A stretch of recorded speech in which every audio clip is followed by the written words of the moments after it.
E para você, o bruxismo é uma doença?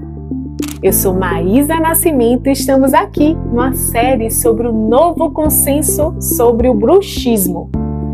Prepare-se para essa atualização. Segundo o consenso internacional, o bruxismo não é uma doença, ele é um comportamento, um hábito repetitivo e pode até ser um fator de proteção.